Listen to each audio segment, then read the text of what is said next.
Okay,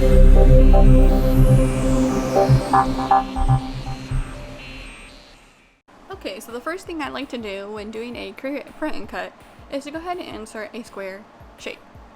Then we're going to size this to 6.75 inches by 9.25 inches. That is the size that Cricut allows you to print and cut with.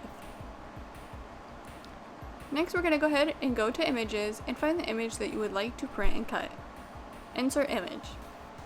Then what we're going to do is size this image down to fit inside of our rectangle.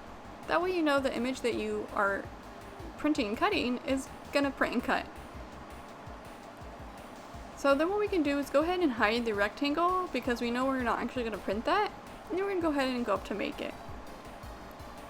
Once that loads, click continue. Then we can go ahead and go to print the image. We're going to choose the printer we would like to print from. Once that has printed, you're going to choose the material that you would like to cut.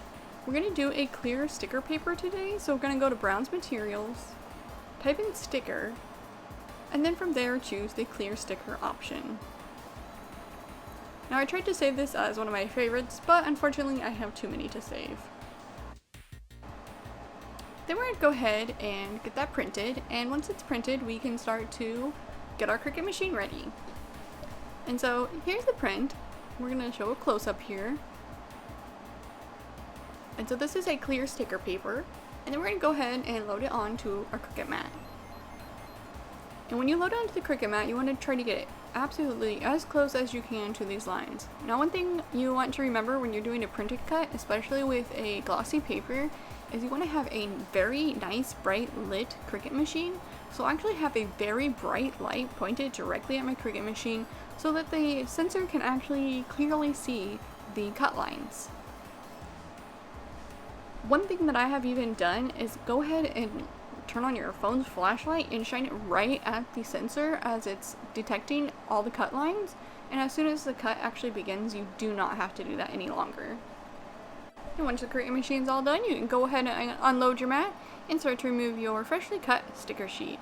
Now, even though this is a clear sticker paper, it wasn't the Cricut brand, so it did not cut out quite like I would have liked it to, so I will have to go through and do some trial and error and figure out what material works best for the sticker paper that I do have.